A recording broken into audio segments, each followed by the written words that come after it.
From the masterminds that brought you Hametsu no Mars comes a thrilling new journey. One of love. One of action. One of drama. One of giant flying sentient squid monsters. Wait, what was that last one? Indeed, giant flying sentient squid monsters, I think. I don't really know what this thing is. MAL rates this anime at a staggering 1.90, which, according to my research, makes it the lowest rated anime ever. But let's find out why that might be the case, and why you should definitely go invest 20 minutes of your time to watch this masterpiece. So to start this journey, imagine you're directing an anime that can only be 20 minutes. You might think, how can I maximize my time and fit in meaningful content? Well, that's not what they thought. Reason number one to watch this anime, you'll spend the first 63 seconds just slowly, suspensefully zooming into Earth. Oh, what, you thought that after that you'd be done zooming in? Nope! Now it's time for another 7 seconds of zooming out from a random building. Now that is good storytelling. And now it's time for the most awkward radio use I've ever seen in my life. This guy puts breaks in the middle of the sentence, and frankly, it's just awkward and annoying. Like, I've seen a lot of anime scenes use radios to make a report, but I've never seen it directed like this. Seriously, all these people had to do was go and watch a few anime and follow that example. But no, they gotta get all creative and break right in the middle of the sentence for dramatic realism or something.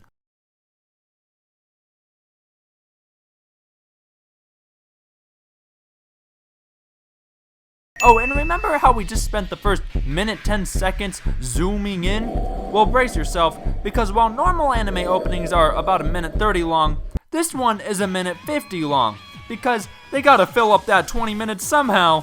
But criticisms aside, actually not a bad opening theme. Like, it could have been a lot worse. It could have been like the opening dialogue. We've got new information. An unknown object has started moving. How many times do you think it's necessary to say that line? Once? Maybe twice, if you're going for dramatic effect? Well, let's see here. たった今、新しい情報が入りました。謎の物体が移動を開始した模様です。謎の物体が移動を開始した模様です。謎の物体が移動を開始した模様です。謎の物体が移動を開始した模様です。Four times this guy says this. Frankly, this is the most goddamn genius script writing I've ever seen in my life. You got 20 minutes, and you're gonna spend 24 seconds of that saying, an unknown object has started moving. Freaking geniuses. Oh, and if you think this CGI plane is bad, just you wait, it gets better. So to set the stage here, we're in the briefing room, we're discussing military tactics for this squid thing, everything is super serious, and the mood is consistent with the last scene. Now, let's move on to the next scene. Oh yeah, so smooth and seamless and consistent. That made just so much sense. Now, let me present to you the greatest arrow sound effect of all time. Oh yeah, let's replay that. Like, what the type of arrow sound effect is that? This is 2004. That's the arrow sound effect I expect in a Tom and Jerry cartoon. Like, what are you doing? And you know, we're just gonna ignore the massive delay between the firing of the arrow and it actually hitting its target. Okay, take a listen to this. Ready? Take a listen to this. That is not the inflection you use to say we've got an emergency call. That inflection is like, oh yo, what type of cupcakes do you want? Like, what voice actor read that line on a script and thought, oh, I know what inflection goes with this. Oh, dang, CGI battle mech of some kind. Oh yeah, look at that CGI. Top 10 anime fights, am I right? So now they're discussing the emergency, and wait, hold up. Did I just see this scene right? You look up, you see a giant freaking squid monster, and your response is to go take a casual shower?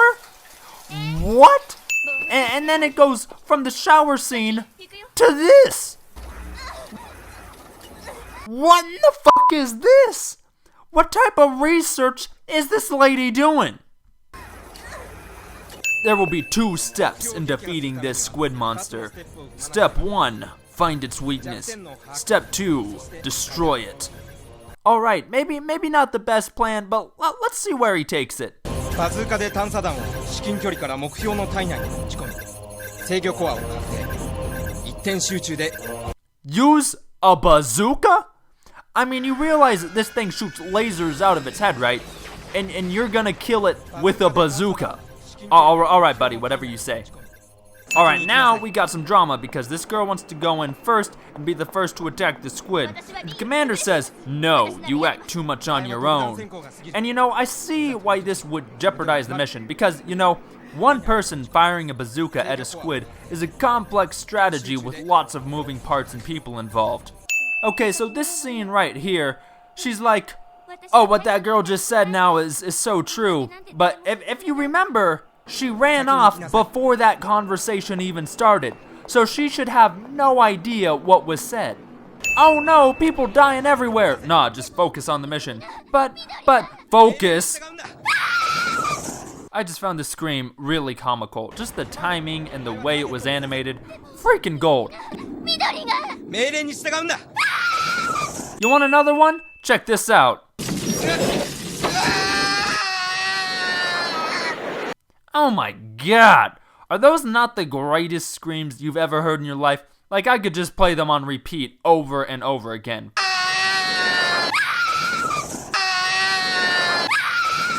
So right as this battle is reaching a critical point, let's just shove in a random backstory. Bam! Just such a smooth, seamless transition there. So this backstory is about these girls being artificial life forms, but that really doesn't make a difference at any point. The fight isn't no point dependent upon some form of artificial life form power. It depends upon mech suits. I mean, unless the mech suits are powered by artificial life, which just wouldn't make any sense, but you know, making sense isn't really a priority here. And now it's time for a backstory that made zero freaking sense.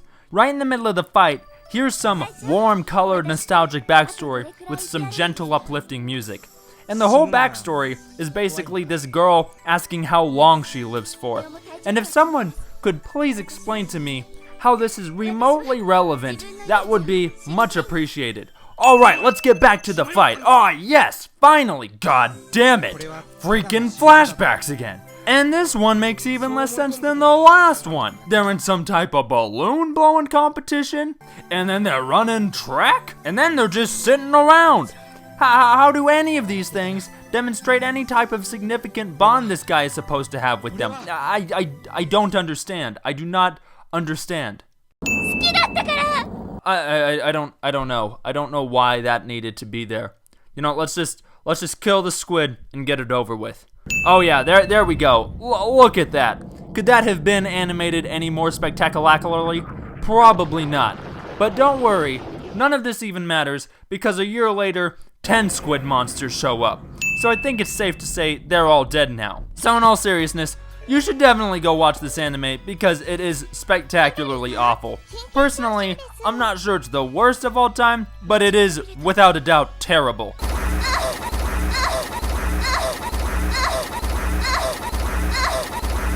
If there's a terrible anime you want me to review, put it in the comments section below. If you enjoyed watching this video, please share, like, and subscribe for more. And as always, stay sexy, internet travelers.